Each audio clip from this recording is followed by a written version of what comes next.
Russia నుంచి చమురు కొనుగోలు చేస్తున్నాయి. అంటే అమెరికా మాట ఎవరు వినడం లేదనుకోవచ్చు అంటారా? అంటే ఇప్పుడు ఏ దేశానికి ఆ దేశం దాని ప్రయోజనాలు దానికి ఉన్నాయి.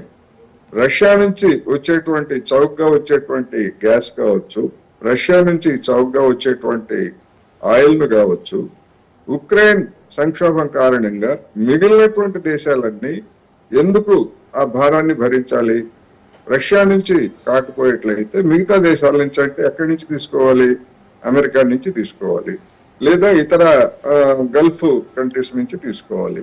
మరి వాళ్ళు ఏమైనా తక్కువకి ఇస్తారా? తక్కువకి ఇవ్వకపోగా రవాణా ఖర్చులు ఇవన్నీ కూడా అదనపు భారం.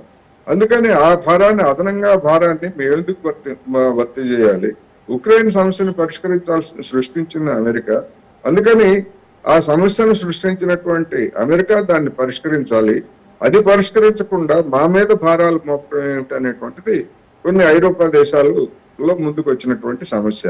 ఇది రాబోయే కాలంలో ఇలాంటి ధోరణి ఇంకా పెరిగేందుకే అవకాశం ఉంది. ఎందుకు అంటే అమెరికా మీరు కూడా భారత్ నుంచి వచ్చేటువంటి రష్యా ఆయిల్ తో తయారైనటువంటి ఉత్పత్తుల్ని మీరు కొనుగోలు చేయొద్దు, భారత్ మీద మీరు పన్నులు విధించండి అని చెప్పేసి ఐరోపా దేశాలను కూడా ట్రంప్ ఒత్తిడి చేస్తున్నాడు. అందువల్ల అక్కడ ఉన్నటువంటి జనం కూడా ఈ విషయాలన్నింటినీ కూడా గమనిస్తున్నారు. గమనించి మన మీద ట్రంప్ పెత్తనం చేయడం ఏమిటి అనేటువంటి దాన్ని కూడా రాబోయేటువంటి రోజుల్లో ముందుకు వచ్చేటువంటి అవకాశం కనిపిస్తాం. కోటేశ్వరరావు గారు, ట్రంప్ టెంపరీతనంతో అమెరికన్లకు కష్టాలు తప్పవంటారా? ఖచ్చితంగా. ఇప్పుడు 10% దిగుమతి పన్నులు అంటే 10% వస్తువుల ధరలు పెరుగుతాయి. 10% వస్తువుల ధరలు పెరగడం అంటే చిన్న విషయం కాదు కదా.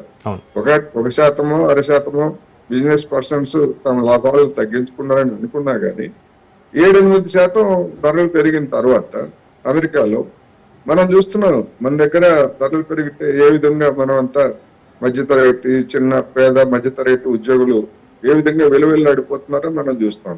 అటువంటిది అమెరికా మొత్తం ముఖ్యంగా ప్రతి నిత్యావసర వస్తువుని చైనా నుంచో, వియత్నాం నుంచో, లేకపోతే మరొక దేశం నుంచో దిగుమతి చేసుకుంటున్నటువంటి పరిస్థితి. అమెరికా దుకాణాల్లో made in China, made in Bangladesh, made in Vietnam, made in Indonesia ఇవి తప్ప మేడ్ ఇన్ అమెరికా అనేటువంటిది ఏమున్నాయి? అమెరికాలో మేడ్ ఇన్ అమెరికా అంటే ఆయుధాలు తప్ప మరొకటి లేవు. ఆయుధాలను జనం కొనుక్కొని ఏం చేసుకుంటారు? ఇప్పటికే చూస్తున్నాం మనం. 550 కోట్ల రైఫిల్స్, తుపాకులు ఉన్నాయట. 35 కోట్ల మంది జనాభా ఉంటే 50 కోట్ల తుపాకులు ఉన్నాయట. అంటే ఒక్కొక్కళ్ళకి 1.5, ఇద్దరికి కలిపి 3 తుపాకులు ఉన్నాయి. తుపాకులు కడుపు నింపవు కదా. అందువల్ల ఇప్పటికే అమెరికాలో ఉన్నటువంటి సమస్యల్ని ఈ ట్రంప్ టెంపరితనంతో విధిస్తున్నటువంటి సుంకాలు మరింత ఇబ్బందులు పాలు చేయడానికి దారితీస్తాయి. కోటేశ్వర గారు, వాషింగ్టన్ 2 అంశాల్లో తప్పుడు విధానాలు అవలంబిస్తుందంటూ బీజింగ్ దర్యాప్తు మొదలుపెట్టింది. ఆ ఎంక్వైరీతో ఎలాంటి పరిణామాలు జరిగే అవకాశం ఉందంటారు? ఎలాంటి పరిణామాలు అంటే ఇప్పటి వరకు 2018లోనే ఇదే డొనాల్డ్ ట్రంప్ చైనా మీద వాణిజ్య యుద్ధాన్ని ప్రారంభించాడు. కానీ తర్వాత వచ్చినటువంటి జో బైడెన్ కూడా దాన్ని కొనసాగించాడు. కొనసాగించినప్పటికీ చైనా నుంచి చేసుకునేటువంటి దిగుమతుల వాల్యూమ్ ఏమీ తగ్గలేదు. అదేవిధంగా మరి ఈ 5 సంవత్సరాల కాలంలో లేదా 7 సంవత్సరాల కాలంలో అమెరికాలో ఉన్నటువంటి ఉత్పాదక పరిశ్రమలని ఏమైనా ఏర్పాటు చేశారా ట్రంప్ గాని, జో బైడెన్ గాని అంటే అలాంటిది ఏమీ చేయలేదు. ఎందుకని? అక్కడికి పెట్టుబడి పెట్టేవాళ్ళు రావాలంటే అక్కడి వస్తువులు ఉత్పాదక ఖర్చు పెరుగుతుంది. అదే భారతదేశము, చైనా, వియత్నాము, బంగ్లాదేశ్ ఇట్లాంటి దేశాల్లో ఒక వస్తువు తయారు కావాలంటే శ్రామిక శక్తి చౌకగా ఉన్నందువలన, వేతనాలు తక్కువగా ఉన్నందువలన తక్కువ ధరలకు వస్తాయి. కానీ అమెరికాలో ఎందుకని మరి ఈ 7 సంవత్సరాల నుంచి ట్రంప్ ఇది 2వ వచ్చాడు, మధ్యలో 4 ఏళ్లు జో బైడెన్ ఉన్నాడు. ఎందుకని అమెరికాలో వినిమయ వస్తువుల తయారీకి సంబంధించినటువంటి ఏర్పాట్లు ఎందుకు జరగలేదు? ఏ పెట్టుబడిదారు పోనీ అమెరికా దగ్గర డబ్బులు లేవా? ప్రపంచంలో ధనికమైనటువంటి దేశం అమెరికానే కదా. ఎందుకని పెట్టలేదు అంటే పెట్టేందుకు ఎవడు ముందుకు రావట్లేదు. ఆయుధ పరిశ్రమలు పెడతా ఉంటున్నారు కావాలంటే, మరికొన్ని ఆయుధాలు అమ్ముకోవచ్చు, డబ్బులు సంపాదించుకోవచ్చు అని.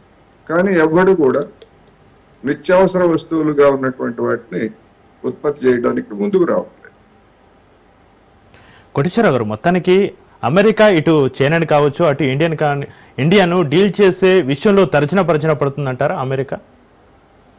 తర్జన భర్జన పట్టం కాదు. ఇటీవల జరిగినటువంటి పరిణామాలను చూసినప్పుడు డొనాల్డ్ ట్రంపే చెప్పాడు, భారతదేశం మన నుంచి చేజారిపోయింది, అమెరికా ఫోల్డ్ లోకి వెళ్ళిపోయింది అని చెప్పి డొనాల్డ్ ట్రంపే చెప్పాడు.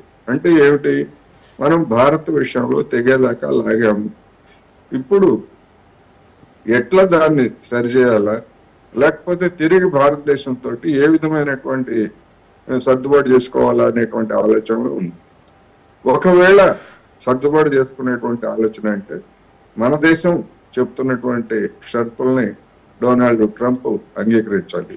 ఒకవేళ అలా అంగీకరించేట్లయితే అక్కడ ఉన్నటువంటి ప్రతిపక్షాలు మరి ఎందుకని మనకు మిత్రదేశంగా ఉన్నటువంటి భారత్ మీద మీరెందుకు దాడి మొదలు పెట్టారు, ఇప్పుడు చివరికి మళ్ళా లొంగిపోయి ఎందుకు భారత్ చెప్పినట్టుగా మీరు ఒప్పందం చేసుకున్నారు అని చెప్పేసి అక్కడి ప్రతిపక్షం అడిగితే సమాధానం చెప్పడానికి డొనాల్డ్ ట్రంప్ దగ్గర మాటలు. అందుకని అది అతనికి ప్రెస్టేజ్ సమస్య, మనకి ప్రెస్టేజ్ సమస్య. ఒకవేళ ట్రంప్ ఒత్తిడి చేసి మన వ్యవసాయ రంగాన్ని, మన పౌల్ట్రీని, అదేవిధంగా మన డైరీ రంగాన్ని గనక మన ప్రభుత్వం గనక తెరిచేట్లయితే అమెరికా నుంచి ఆ వస్తువులన్నీ, ఆ ఉత్పత్తులు జున్ను కావచ్చు, లేదా ఇతర పాల పదార్థాలు కావచ్చు, కోడి కాళ్ళు కావచ్చు, కోడి మాంసం కావచ్చు, లేదా మొక్కజొన్నలు కావచ్చు, ఇతర జన్యు మార్పిడి ఇవన్నీ కూడా మన దేశ మార్కెట్లోకి డంప్ అయ్యేట్లయితే కోట్లాది మంది ఇక్కడ రైతులుగా ఉన్నటువంటి వాళ్ళు, లేదా వ్యవసాయం మీద, పాడి పరిశ్రమ మీద, లేదా పౌల్ట్రీ మీద ఆధారపడినటువంటి కుటుంబాలన్నీ కూడా చిన్న భిన్నం అయిపోయేటువంటి పరిస్థితి ఉంది. అందువల్ల అటువంటి పరిస్థితిని కనుక నరేంద్ర మోడీ సర్కార్ కనుక తీసుకొచ్చేట్లయితే బంగ్లాదేశ్లో, శ్రీలంకలో, నిన్న కాక మొన్న నేపాల్లో జరిగినటువంటి పరిణామాలు ఇక్కడ కూడా పునరావృతం కావడానికి అవకాశం ఉంటుంది అనేది